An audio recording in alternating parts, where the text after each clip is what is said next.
Welcome, dear readers, to a journey through time. Today we will dive into a story of hope that flourished in the heart of Minas Gerais, where the aroma of coffee mixed with the tears and dreams of an extraordinary woman.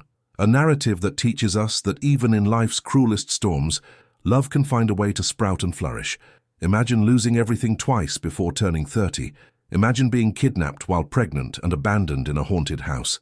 And then discovering that destiny had saved the greatest gift of your life exactly where you least expected it.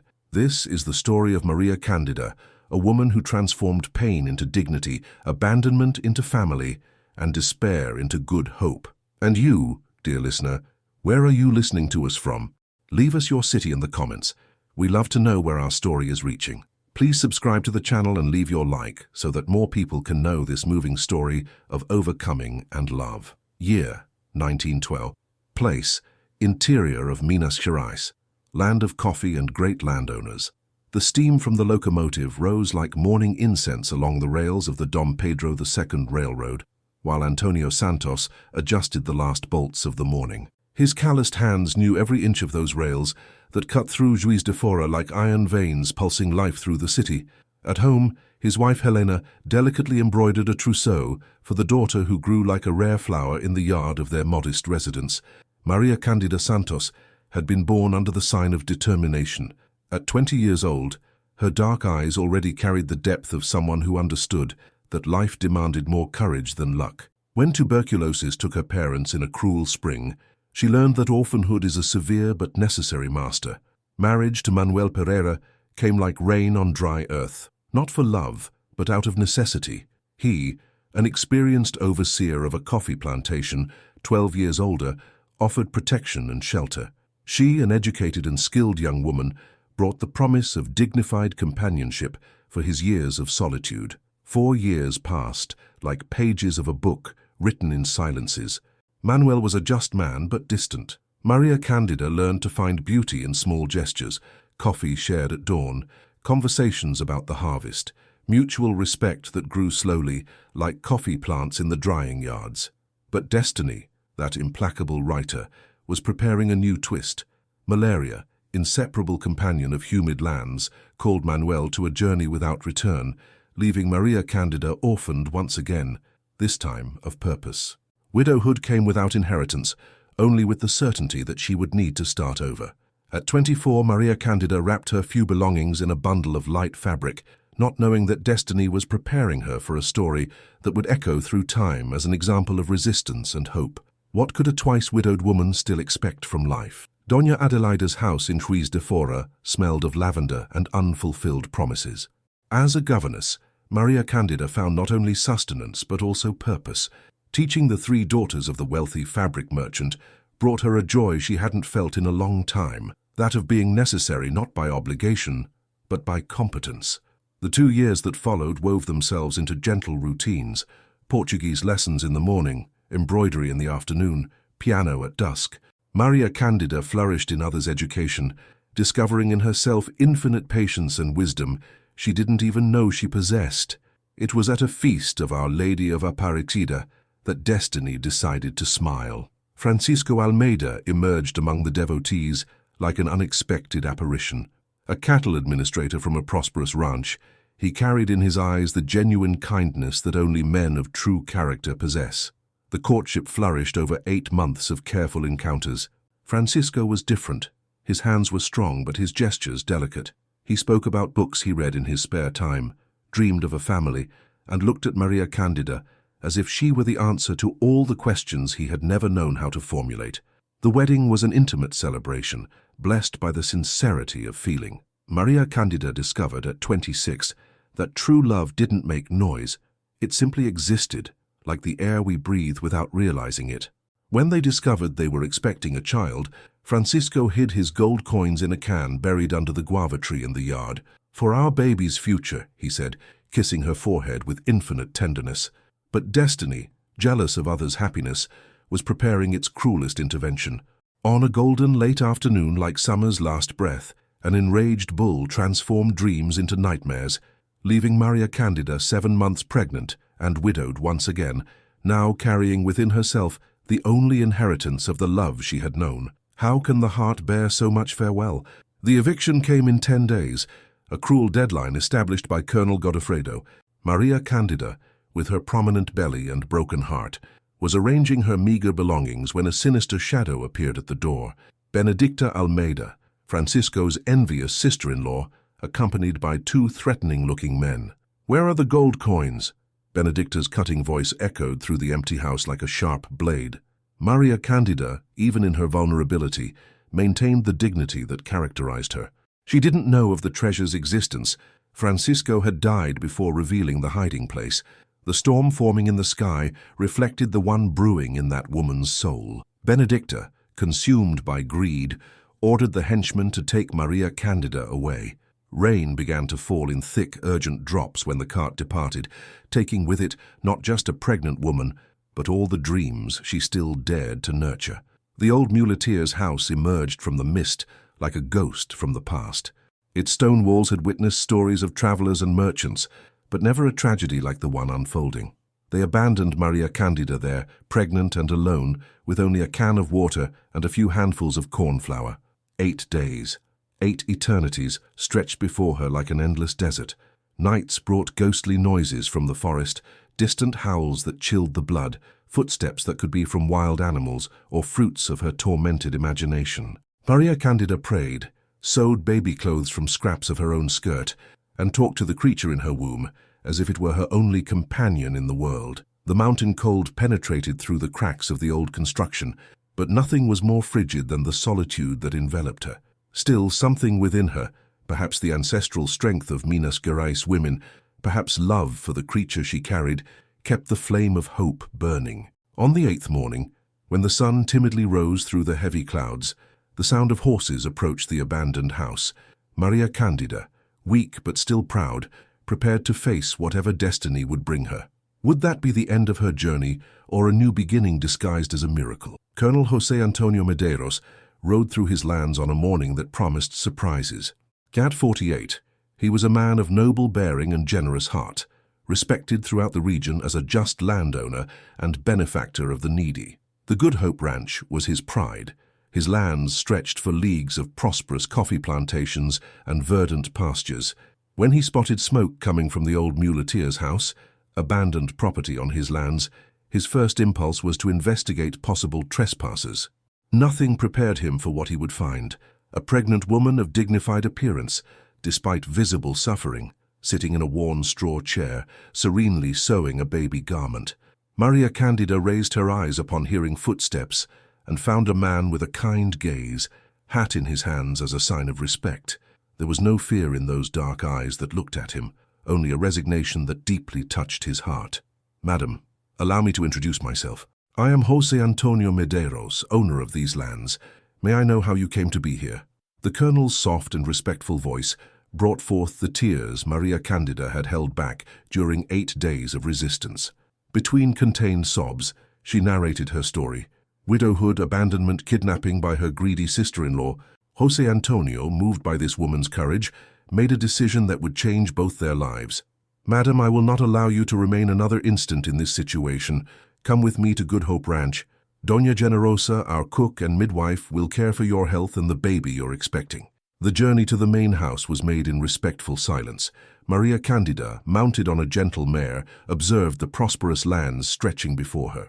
Coffee plantations organized in perfect rows, workers who respectfully greeted their employer, a white chapel that gleamed in the morning sun. Doña Generosa, a robust woman of 65 with a heart of gold, received Maria Candida as if she were a long-lost daughter finally found.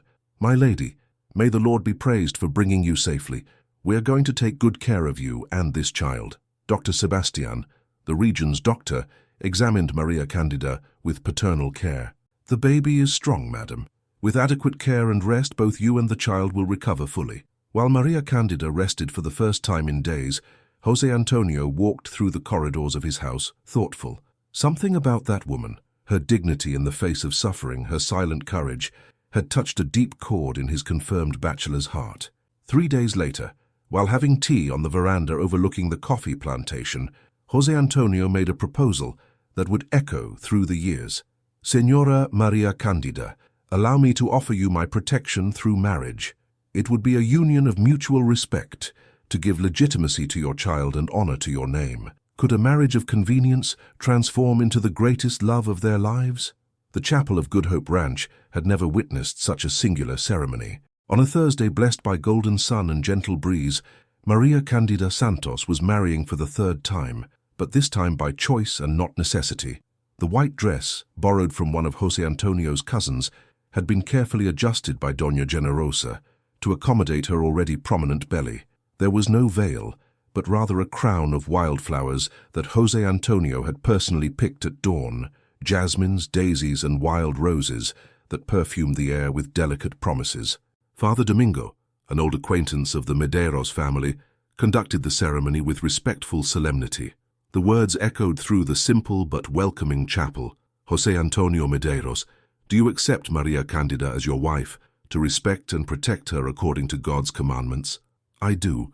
His firm voice carried more commitment than passion, but there was a sincerity in it that deeply touched the bride's heart. Maria Candida Santos, do you accept José Antonio as your husband, to honor him and accompany him on life's paths?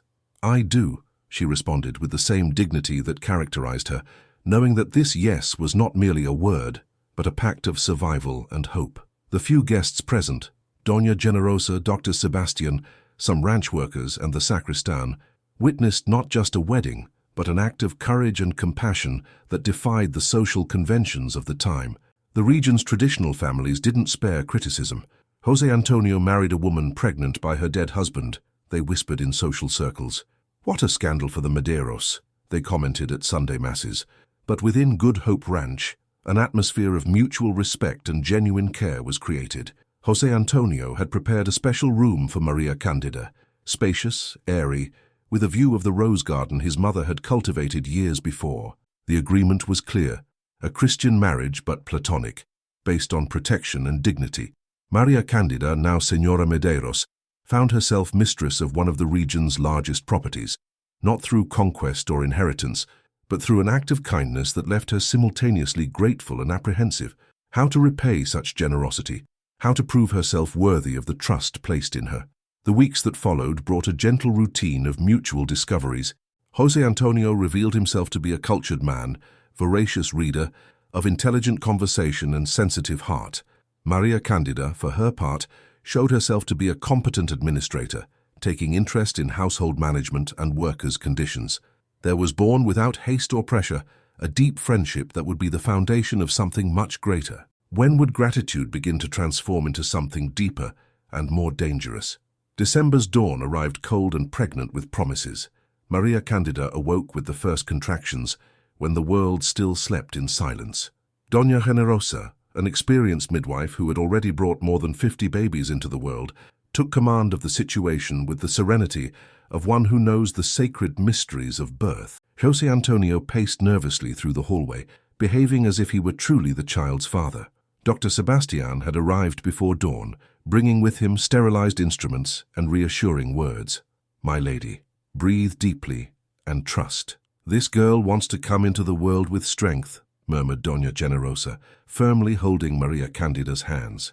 And so it was, between whispered prayers and loving encouragements, that Ana Luisa Medeiros came into the world when the first golden rays of sun touched the windows of the main house.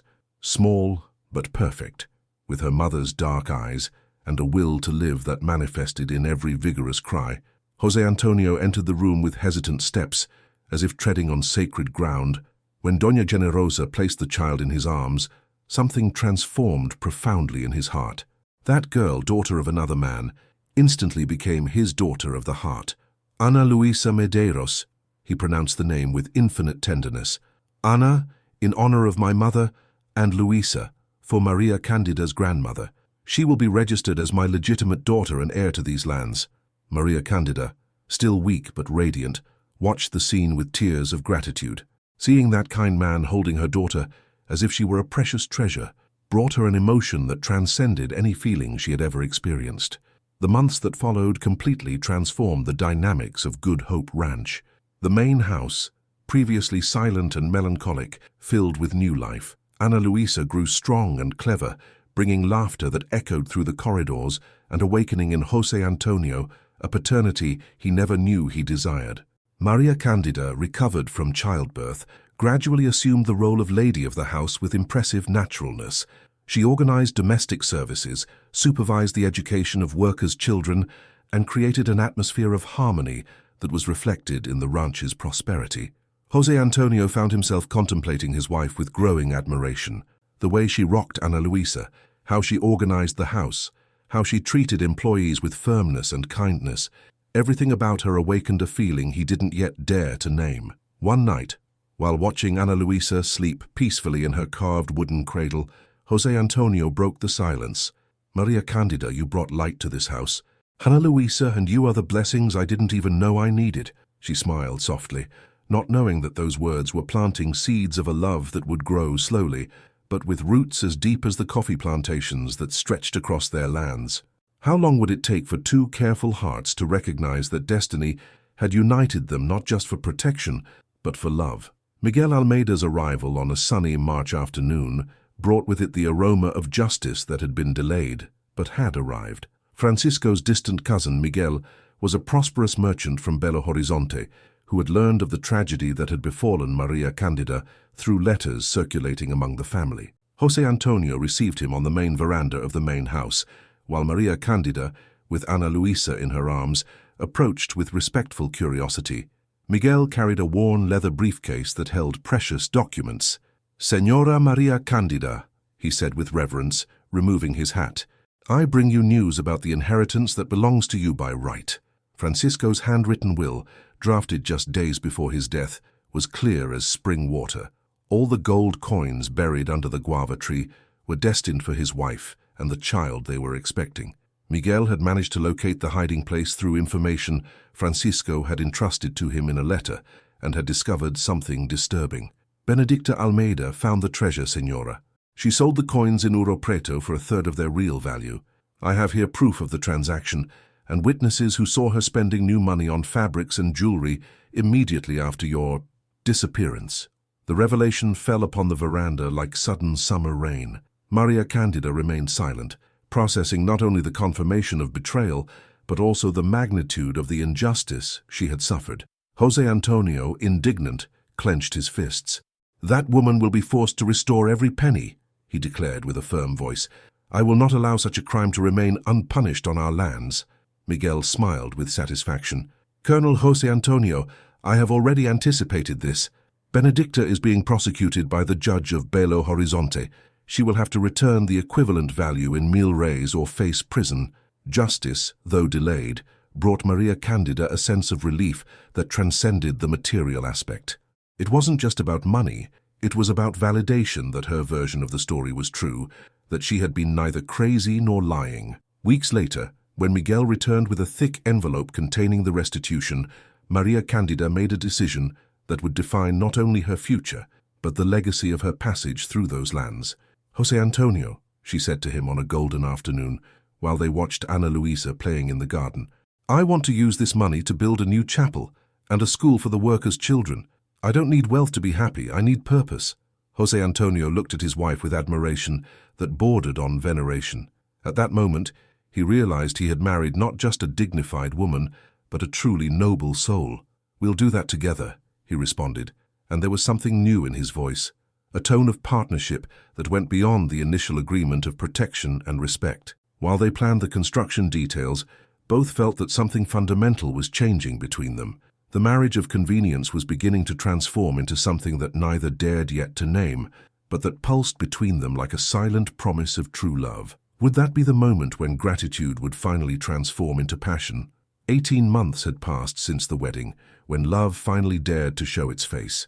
The new chapel at Good Hope Ranch was almost ready, an elegant construction rising high on the hill, overlooking the entire valley of coffee plantations. The school beside it awaited only the final touches to receive the first children. Maria Candida, now 29 years old, had transformed into a woman of striking presence. Motherhood and the security of ranch life had brought her a radiant serenity that didn't go unnoticed by José Antonio's increasingly admiring eyes. It was on a full moon night, when Ana Luisa slept peacefully, that the moment came without announcements or fanfare. They were in the library, a place that had become a meeting point for long conversations about ranch administration, the girl's education, and the dreams each one nurtured. Maria Candida, José Antonio began, closing the account book they were reviewing. His voice carried an unusual hesitation. "I need to tell you something I can no longer keep to myself." She raised her eyes, and in that moment of silence that stretched between them, both knew there was no turning back. All the care, all the respect, all the conveniences built over recent months crumbled before the inevitable truth. "I fell in love with you," he confessed simply. "It wasn't planned, it wasn't sought. It simply happened, like the dawn of day." Maria Candida felt her heart accelerate. For months she had fought against the same feeling, fearing to break the delicate balance of her situation. But there, before this man's absolute honesty, she could no longer deny the truth that pulsed in her chest. "José Antonio," she whispered, "I also learned to love you. Not as gratitude or convenience, but as a woman loves a man when she finds in him the companion her soul recognizes." The first kiss was given with the reverence of one who touches something sacred. 18 months of respect and admiration crystallized in that moment into true love, pure and deep as the springs that fed the ranch's streams. 3 months later, Maria Candida discovered she was expecting another child. This time, the pregnancy came wrapped in genuine joy and shared expectation. José Antonio, at 50, would be a biological father for the first time, and this prospect brought him a youthful happiness that infected the entire ranch. The second pregnancy was completely different from the first. Surrounded by loving care, without fears or uncertainties, Maria Candida flourished as never before. Ana Luisa, now almost 2 years old, seemed to instinctively understand she would be a big sister and showed precocious maturity, helping her mother with small affectionate gestures. The chapel was inaugurated on a glorious Sunday, with Mass celebrated by a bishop who came especially from Belo Horizonte. The school opened its doors a week later, receiving 15 children of ranch workers and neighboring properties. Maria Candida, even 7 months pregnant, insisted on attending the first classes and organizing school materials. During preparations for the second child's birth, José Antonio proved even more careful and present than he had been with Ana Luisa. He personally prepared the cradle, painted the room light yellow to welcome either boy or girl, and spent hours talking to the baby in the womb, telling stories about the ranch and the plans he had for the future. Would that baby be the definitive symbol of the love that had transformed 2 solitary people into a complete family? The birth of Francisco José Medeiros on a September dawn marked not just the arrival of a son, but the definitive consolidation of a family woven by genuine and profound love. The boy was born robust and healthy, with his father's light eyes and the silent determination that was the Medeiros trademark. José Antonio, now a father at 50, held his son with tears of emotion he didn't try to hide. It was the first time he experienced biological paternity, and the sensation took him like religious ecstasy. "Francisco José," he murmured, kissing the baby's forehead. "José in honor of my father, Francisco in eternal memory of the one who brought us Ana Luisa." Ana Luisa, then 2.5 years old, watched the little brother with curiosity and instinctive protection. She already walked with firm steps through the corridors of the main house and was beginning to form her first complete words: Mama, Papa, Chico, as she would affectionately call her brother. The years that followed brought prosperity that went far beyond the material. Good Hope Ranch became a reference in the region, not only for the quality of its coffee, but also for the social innovations implemented by the couple. The school grew, now serving 30 children. The chapel received faithful from neighboring ranches on Sundays. The veterinary hospital José Antonio built served the entire region. Maria Candida, at 30, had transformed into a respected and admired matriarch. Her story of overcoming spread by word of mouth, inspiring other women facing difficulties. She received visits from ranch owners' wives who came to ask for advice on domestic administration, child education, and even matters of the heart. Miguel Almeida, who had remained in the region, established himself as a prosperous merchant in the nearest village. He married Helena, daughter of a neighboring rancher, and had become a frequent visitor to Good Hope Ranch. His presence brought not only joy, but also a connection to the past that honored Francisco's memory in a constructive and loving way. Doña Generosa, now 68, continued commanding the main house's kitchen with the same energy as always. She had become honorary grandmother to the children, and Maria Candida's confidant, guardian of family secrets and privileged witness to the transformation that love had wrought in those lives. The children grew surrounded by books, music, and solid values. Ana Luisa, at 5, already knew how to read and dreamed of being a teacher like her mother. She showed keen intelligence and artistic sensitivity that promised to flourish magnificently. Francisco José, at 2, was an active and curious boy who followed his father through the coffee plantations, learning the secrets of the land from an early age. José Antonio had implemented revolutionary improvements on the ranch: better houses for workers, free medical assistance, profit sharing from harvests. Good Hope Ranch had become a model of social justice in an era when such concepts were almost unknown. During family gatherings on the veranda, when the sun set golden over the coffee plantations and the aroma of jasmine perfumed the air, Maria Candida and José Antonio contemplated the miracle of their lives. From a marriage of convenience had been born the purest and most lasting love either could have imagined. How had two people marked by solitude managed to build together a legacy of love that would endure through generations? 4 years had transformed Good Hope Ranch into a prosperous small town. Ana Luisa, now 7, was a girl of exceptional intelligence who already assisted her mother in the ranch school's lessons. Her eyes shone with the same determination as Maria Candida when she spoke about her dream of becoming a teacher and teaching children throughout the region. Francisco José, at 4, revealed himself as a boy of strong personality and generous heart. He followed his father through the coffee plantations with determined steps, asking questions about everything he saw, showing from early on love for the land he had inherited, not just by right but by genuine vocation. Maria Candida, at 32, had become the most respected lady in the region. Her transformation from abandoned widow to venerated matriarch was sung like legend by minstrels who visited neighboring ranches. She received letters from women in distant cities asking for advice, and her model school was visited by educators from all over Minas Gerais.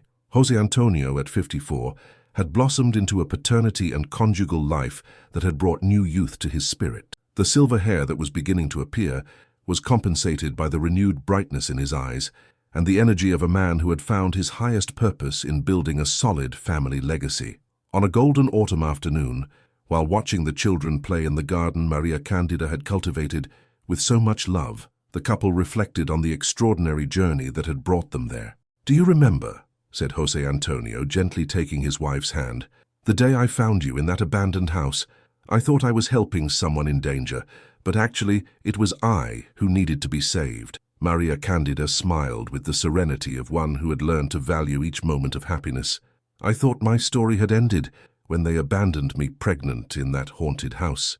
I didn't know it was just the prologue to the most beautiful story I would live." The ranch prospered like never before. The coffee plantations produced grains of exceptional quality, sold at excellent prices in Rio de Janeiro and São Paulo markets. But the true success of Good Hope Ranch was measured in other terms: in the 30 children learning to read in the school, in the workers who had dignified houses and fair wages, in the chapel that received pilgrims from throughout the region, in the veterinary hospital that saved animals from neighboring ranches. Miguel, now an established merchant and father of 2 children, continued being a beloved visitor and respected advisor. His presence kept Francisco's memory alive in a healthy way, honoring the past, without allowing it to overshadow the glorious present they had all built together. Doña Generosa, at 71, remained as a pillar of the main house. Her expert hands still prepared the region's most delicious treats, and her wisdom was consulted in all important family decisions.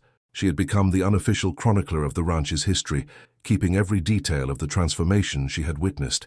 Evening gatherings on the veranda had become sacred tradition. José Antonio played guitar while Maria Candida embroidered. The children played in the gardens, and conversations flowed about future plans, cherished memories, and dreams they still nurtured. One of those nights, Ana Luisa approached her parents with a question that surprised them with its depth. "Papa, Mama, when I grow up and have my own family, how will I know if I'm doing everything right?" José Antonio and Maria Candida exchanged knowing glances before responding together, in a harmony that demonstrated how their lives had become completely intertwined. What final lesson would this extraordinary couple leave for the generations to come? The year 1916 brought changes that echoed far beyond the limits of Good Hope Ranch. Ana Luisa, now 9, had become a little assistant teacher, helping younger children with Portuguese and basic mathematics lessons.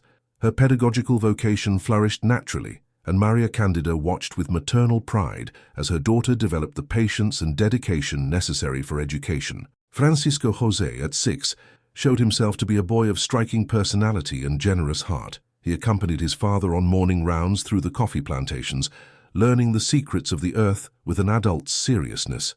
He already knew how to identify different types of soil, recognize plant pests, and treated workers with the respect he had learned by observing José Antonio. The ranch school had become a regional reference. Educators from Belo Horizonte came to study the innovative methods Maria Candida had implemented: practical classes in the gardens, learning through stories and music, integration between children of different social classes. Many ranchers' daughters studied side by side with rural workers' children in an education democratization that scandalized some and inspired others. José Antonio, now 58, had become not just a prosperous rancher, but a respected leader throughout the region. His social innovations, minimum wage for workers, free medical assistance, profit sharing, inspired other owners to rethink their practices. Good Hope Ranch was cited as an example in major city newspapers. Maria Candida, at 35, had blossomed into a serene and wise maturity. She received correspondence from women throughout the country who had heard her story and sought inspiration for their own struggles.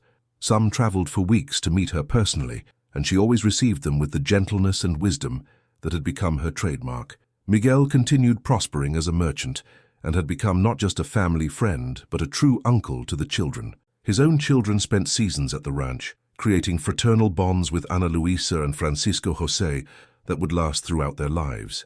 Doña Generosa, at 74, had begun training young cooks to eventually assume her functions. But her energy remained impressive, and she insisted on personally preparing the special dishes that marked family celebrations. It was on a starry December night that José Antonio made a decision that would reveal the magnitude of his future vision.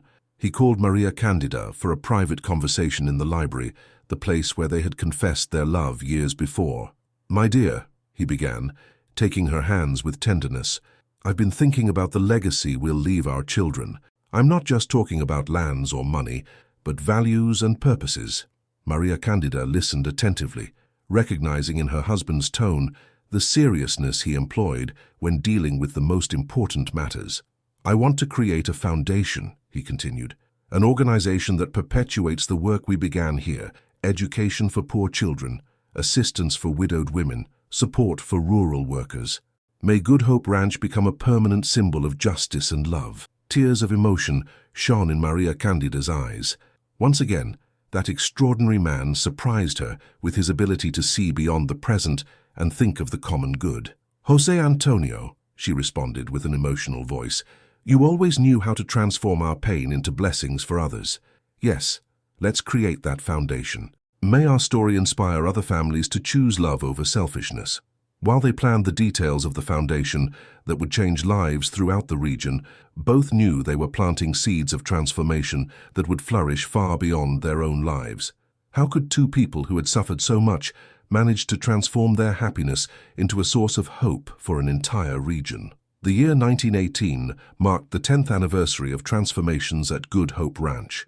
The Medeiros Santos Foundation, created with the couple's resources and support from visionary ranchers in the region, already maintained 3 rural schools, a shelter for women in difficulties, and a medical assistance program serving 5 neighboring municipalities. Ana Luisa, at 11, had become a young woman of striking presence and brilliant intelligence. She corresponded with educators from São Paulo and Rio de Janeiro, exchanging ideas about innovative pedagogical methods.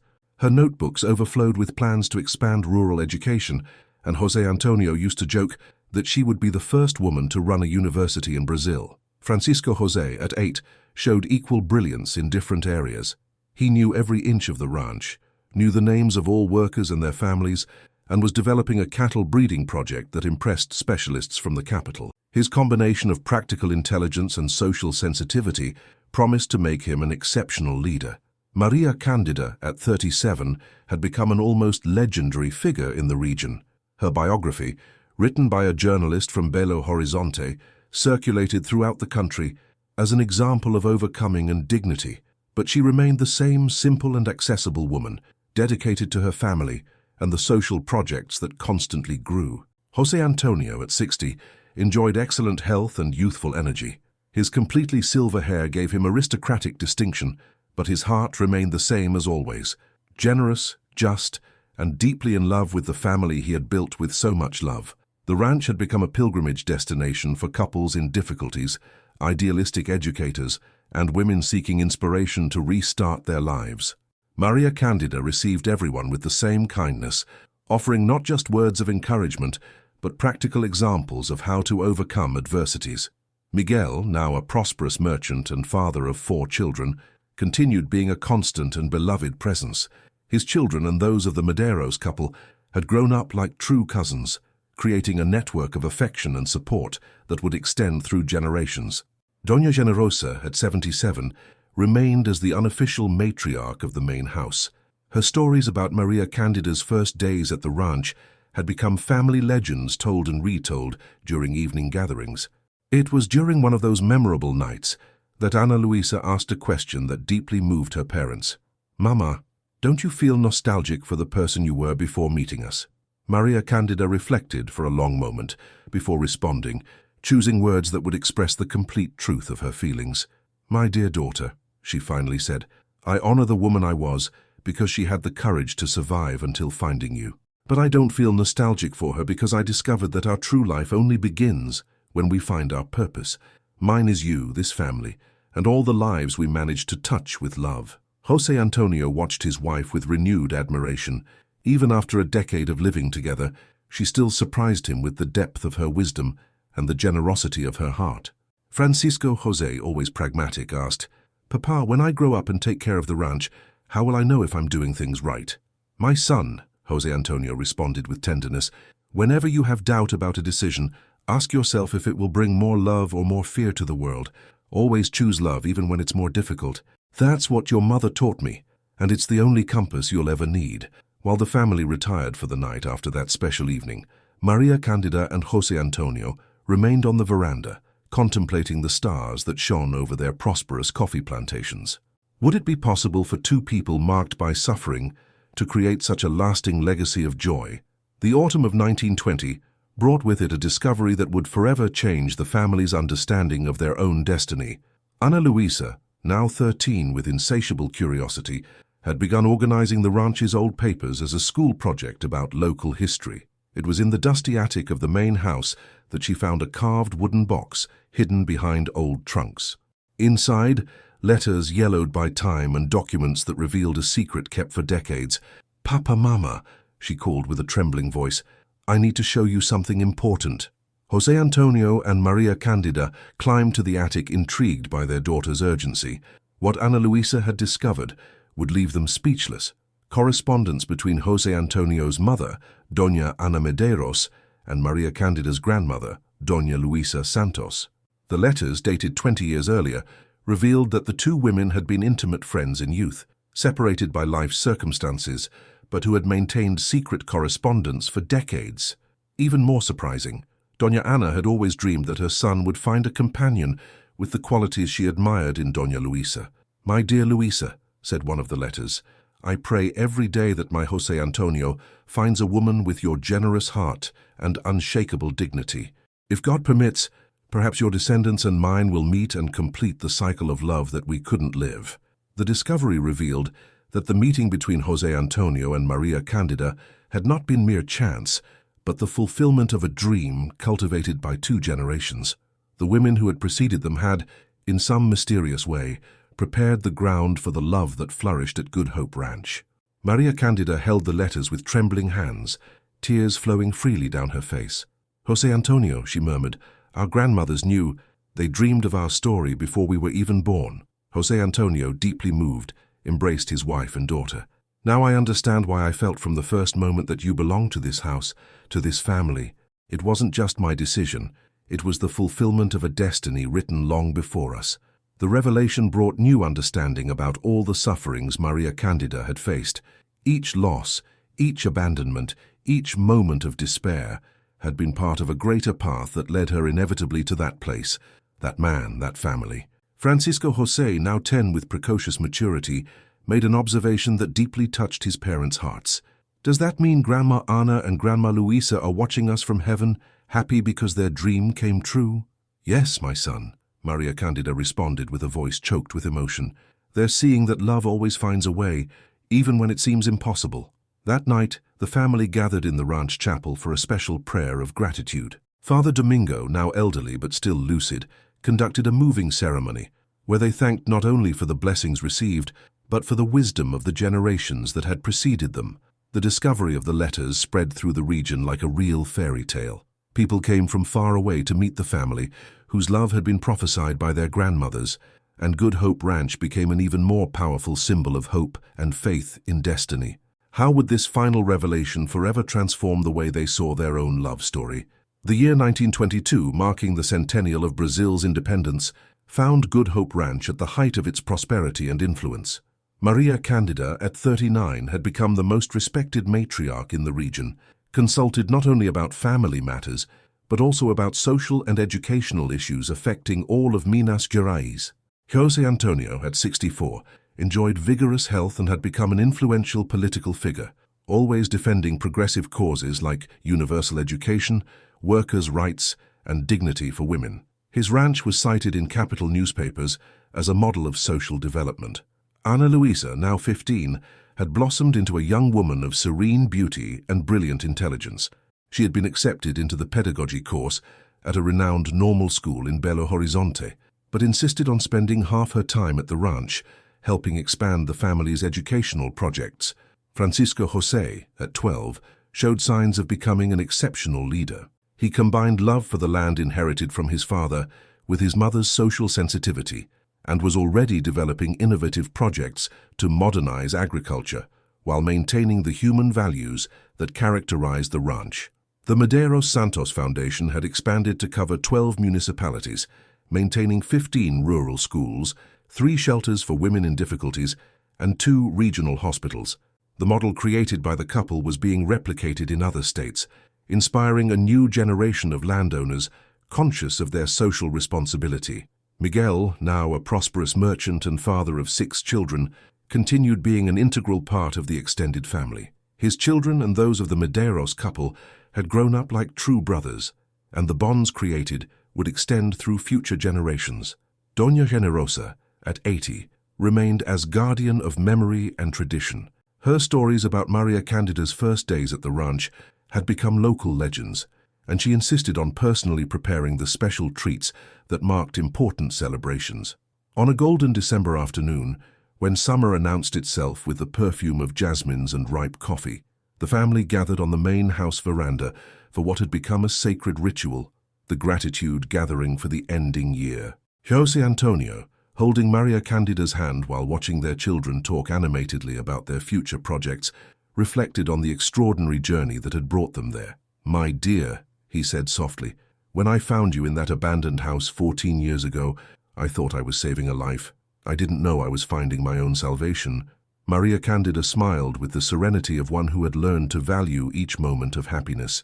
"José Antonio, our story taught me that true love is not what is born from passion, but what grows from admiration, respect, and the joint construction of something greater than ourselves." Ana Luisa, hearing her parents' conversation, approached with eyes shining with curiosity. "Mama, Papa, what's the secret to building a happy family like ours?" José Antonio and Maria Candida exchanged knowing glances and responded almost in unison, in a harmony that demonstrated how their lives had become completely intertwined. "The secret, my daughter, is to always choose love over fear, generosity over selfishness, hope over despair. It's remembering that we are only temporary guardians of the blessings we receive, and that our true wealth is measured by the good we do while we're here." Francisco José, always pragmatic, asked, "And how are we going to ensure these lessons pass to our children and grandchildren?" "By living them every day," Maria Candida responded firmly. "Words are forgotten, but examples are engraved in the heart forever." As the sun set majestically over the coffee plantations stretching to the horizon, tinting the sky gold and pink, the Medeiros family contemplated not just the end of another day, but the eternity of love they had built together. Good Hope Ranch would continue prospering through generations, but its true legacy wouldn't be measured in hectares or coffee sacks, but in the number of lives transformed by the love that flourished there. Maria Candida Santos, who had arrived at those lands as an abandoned and desperate woman, had become an eternal symbol that destiny can be rewritten by brave hearts and hands willing to work. José Antonio Medeiros, who had thought himself destined for solitude, had discovered that true love is worth a lifetime's wait. And so, under the stars that witnessed the birth of their story, the family that destiny united and love strengthened continued dreaming of even more generous futures, knowing they had planted seeds of hope that would flourish through time. Love, Maria Candida whispered to the stars, is the only inheritance that multiplies when divided.